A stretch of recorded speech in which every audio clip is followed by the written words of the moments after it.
حضرت شاہ ولی اللہ محدث دہلوی رضی اللہ تعالیٰ عنہ کے والد ماجد حضرت شاہ عبدالرحیم محدث دہلوی، یہ بزرگ بڑے عظیم بزرگ گزرے ہیں۔ حضرت شاہ عبدالرحیم محدث دہلوی رضی اللہ تعالیٰ، ان کے واقعات میں سے ایک واقعہ یہ ملتا ہے کہ آپ ایک مرتبہ مجلس محفل میلاد کا مشاہدہ کشف کے ذریعے کرنے لگے۔ کشف مومن صالح کی، اللہ کے نیک بندے کی اس حالت کو کہتے ہیں جس پر اللہ تبارک و تعالیٰ حجاب کو ہٹا دیتا ہے، حقیقت کو ظاہر کر دیتا ہے۔ جب پردے پڑے ہوتے ہیں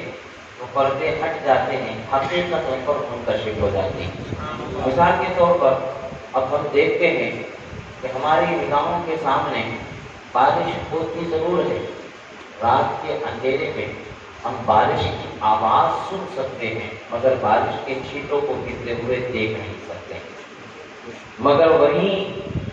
کچھ روشنی اگر ہو جائے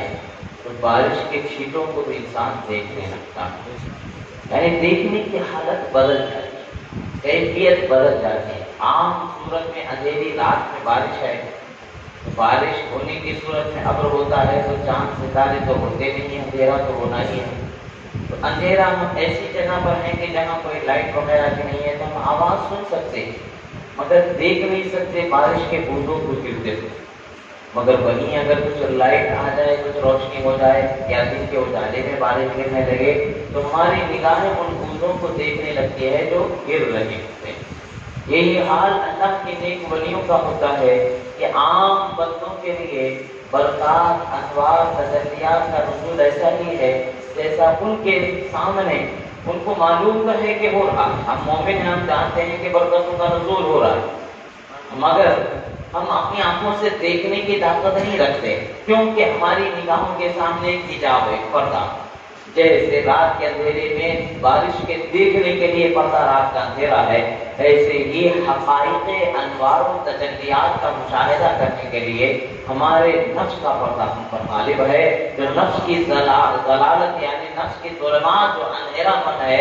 نفس کے گناہوں اور سرکشی کی وجہ سے ہم پر وہ پردہ غالب ہے، ہم اس کی حقیقت کو دیکھ نہیں سکتے۔ مگر حضرت شاہ عبدالرحیم محدث دہلوی رضی اللہ تعالیٰ عنہ فرماتے ہیں کہ میں عالم کشف میں مشاہدہ کیا کہ آخر یہ برکات اور تجلیات کا کیا معاملہ ہے۔ تو آپ فرماتے ہیں جیسے ہی محفل میلاد شروع ہوتی ہے آسمان سے ایک روشنی اس محفل کو گھیر لیتی ہے۔ اس محفل کو گھیر لیے جانے کا روشنی کا بھی ہے پاس جو تذکرہ نگاروں نے بیان فرمایا ہے، جو حضرت کے واقعات نے ان چیزوں کو ذکر کیا ہے کہ آپ نے دیکھا کہ اتنا زیادہ نور آپ نے مشاہدہ فرمایا کہ آخرکار اس نور کی حقیقت کو آپ نے دیکھنا چاہا تو پتہ چلا کہ برکت کے فرشتے وہاں پر، سبحان اللہ، اور ان کا مجمع اتنا ہے کہ جو حاضر ہے ان سے کہیں زیادہ ان کا مجمع ہے، یعنی نور جس کی نگاہوں کو خدا عطا فرما دیتا ہے، جسے اتقوا فراست المومن کے نام سے رسول اللہ نے تعبیر فرمایا، مومن کی نظر فراست سے بچو کہ وہ اللہ کے نور سے دیکھتا ہے، جب وہ نور الہی سے دیکھنے لگتا ہے تو ہر اندھیرا چھٹ جاتا ہے، اجالے ہی اجالے اس کی نگاہوں کے سامنے آتے ہیں اور پھر ان اجالوں کو اجالا کرنے والا اجالا جو خدا کی رحمتوں برکتوں کے انوار و تجلیات کا اجالا ہے اسے مشاہدہ کیا اور آپ بیان فرماتے تھے جتنا برکتوں کا نزول محفل میلاد پر ہوتے ہوئے میں نے دیکھا کسی اور محفل میں نے ایسا برکت کا نزول نہیں دیکھا۔ معاملہ یہ سمجھ میں آتا ہے جب اللہ کے ولیوں کے ذکر پر گفتگو ہوتی ہے، اللہ کے ولیوں کے ذکر پر گفتگو ہوتی ہے تو اللہ تعالیٰ کی رحمت کا نزول ہوتا ہے۔ یہاں پر تو صحابہ رحمت عالم صلی اللہ تعالیٰ علیہ وسلم کا ذکر ہو رہا ہے، ان کا ذکر ہو رہا ہے جن کو خدا رحمت ہی رحمت بنا کر کے بھیجا ہے، پھر رحمتوں کا نزول کیسے نہ ہو، برکتوں کا نزول کیسے نہ ہو۔ علماء، اولیاء، صالحین فرماتے ہیں کہ جس محلے میں یا جس گھر میں محفل میلاد کو قائم کر دیا جاتا ہے سال بھر تک اس گھر میں محلے میں برکتوں کا نزول، سبحان اللہ، رزق میں برکت ہو جاتی ہے، اس سے بے برکتی ختم ہو جاتی ہے۔ تو یہ محلے میں ایک گھر میں محفل میلاد ہو رہی ہے تو پورے محلے کو اس کا ثواب پہنچ رہا ہے۔ الحمدللہ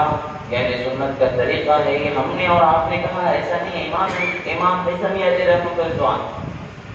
بڑے پائے کے بزرگ ہیں جو علم حدیث میں جن کا مقام ہے، علم فقہ میں جن کا مقام ہے، علم ادب میں جن کا مقام ہے، ولایت میں باکمال شخصیتیں ہیں۔ تو ان بزرگوں کے فرامین سے ہمیں یہ بات کا